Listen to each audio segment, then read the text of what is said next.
Hey, welcome to Tony Barbecue. I'm Tony, and I've had a lot of questions recently about how I cut the splits of wood that I use for my offset smoker down to a smaller size and split them to size appropriate for my offset smoker. And I'm going to show you exactly how I do that and the tools that I use. But first, if you're a subscriber, you may have noticed that it's been 3 or 4 months since I posted my last video. You might also notice that there's a different background behind me. Well, the reason for both those things is that I moved. And I'm sure, like most of you probably know, moving sucks. I also have a day job that keeps me really, really busy. And so I just haven't had the time to get my backyard set up yet and make new videos, but I'm working on that and actually making good progress right now. So this is the first video at the new place where you're going to see new backyard in my backgrounds here from the rest of the video. And if you want, stick around for the end of this. I'll give you a quick tour of what I'm dealing with over here. Maybe you can give me some ideas on how I should set things up. So let's get back to the firewood. If you're working with an offset smoker, and unless you have some giant rig, you know, you're probably going to need to cut down the splits of wood that you have to a size that's more appropriate for whatever offset smoker you're working with. If you're like me, you know, you've got the a Char-Griller or Oklahoma Joe's, you know, your typical hardware store special. You find that it works better if you have smaller splits of wood. Remember, this is real at-home barbecue. This is not commercial. This is not competition. This is not the Yellowstone Dutton Ranch with all kinds of room. This is a regular backyard, and I'm using the type of tools that you'd probably get at your local hardware store. So I'll show you what that looks like right now. All right, so this is the typical piece of wood that I get when I'm burning firewood. I picked this up at local firewood distributor. This is actually cherry. I usually burn oak. This is oak. And what I want to do is I'm going to want to split these down to, you know, about a 6 to 8 inch piece, sometimes shorter like these guys, kind of depending on how thick they are. And so that way I have some options. Like this is a nice big one that I would burn if I've got a little coal bed going. But what I want is various options. So I got to cut this down, sometimes in half or maybe sometimes in thirds, and then I got to split it. Well, here's what I used to cut it with. I'm a big proponent of, you know, using tools that are going to last you for a while, but also being as, you know, economical as possible. This is an old Craftsman saw here that a buddy of mine gave me, actually. I got it for free, you know, your typical chop saw, whatever. And I put a new blade on it. That's a Diablo, you know, rough cut wood blade. And, you know, if you have one of these, great. If you need to, you know, look around. Maybe you can find one at a flea market, yard sale, whatever. But this miter saw is what I use, and it does a great job. And then I split it after I cut this down to whatever size I want. Then I split it with this old hatchet. Nothing fancy. I've had this hatchet for probably 30 years. It looks like hell. It's not even really that sharp anymore. It's actually dull as hell. But it does the job. And I'm going to show you exactly what this looks like here in this clip from a video that I posted a while back.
see, it's not that difficult to put together a batch of wood splits of various lengths and sizes here.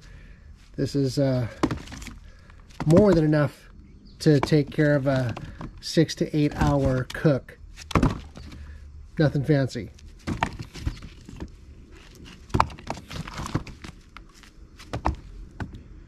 All right, and when I'm all done chopping that wood up, then I usually just keep a tote like this, and I keep a bunch of different splits in there. So keeps it nice and dry, and that's easy to move over to the smoker when I'm ready to go to work.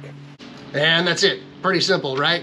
Okay, I hope that was helpful. If you have any questions, please put them in the comments. Let me know. Be happy to help with whatever I can. And thank you so much for watching. If you haven't subscribed, please do that. I'd really appreciate that. And if you're interested in seeing that backyard, I'll let you see that right now. Thank you for being here. All right, so this is my new backyard where all my future videos are going to be coming from. And this brick area here is where I'm thinking I'm going to be creating my new barbecuing area. I'll kind of show you the rest over here. All my equipment I got over here because I got a lot of work to do back here. It's a nice little backyard, but just looks like it was neglected a little bit in a few areas. So got some nice fake grass over here, but you see the landscaping's a little tore up over here. Got some drainage issues and stuff. There's Packer. Hey buddy, how you doing? Over here is my where I've got all my equipment just kind of stored here for now. Got my Grand Champ XD offset smoker right there, and my smoking champ. I got my the Judge over here covered up, and my flat top over there, my table, and this is kind of cool. I'm excited about this. The previous owners of this place, they left me a little gift. Found this little Weber kettle sitting over here, just exposed and everything, and I got left some leftover junk inside of it and everything. So I'm gonna clean this bad boy up, and we'll do some cooks on that too. So if you've got any requests for the stuff on the Weber kettle, then make sure and let me know. But besides that, you know, I'd like to hear what you think I should do with this area. Personally, I'm thinking big covered what do you call it, a gazebo right here. Oh, hey, come on, dog. Gazebo right here, so I can have a nice covered cooking area here. I thought I'd probably get rid of some of this extra landscaping here, maybe kind of flatten it out and make better use of this space. I think I'm going to need to get rid of a couple of these trees. I don't like these two anyways. I really like that olive tree, but it's kind of in the way, and olive trees are messy. And that thing, yeah, that tree's got to go too, I think. But and then over here is where I've got my supply shed here, my toolbox where I keep my supplies, or at least most of them anyways. And I'm gonna probably do something over here, maybe create a little wood shed or something. But this is probably be my little cutting area and everything for prepping my wood. So sorry, probably getting you dizzy here, but anyways, this is it. This is why I haven't been busy making any videos lately, because we just moved here a couple months ago, and got some work to do, get set up, you know, moving's a lot of fun. Anyways, that's it. So I appreciate you. Thank you for watching, and look forward to making future videos. Please send in your comments and your questions, and let me know what you think I should do with this spot. That'd be really cool, and we'll get it going. All right. Thanks. Take care. Bye.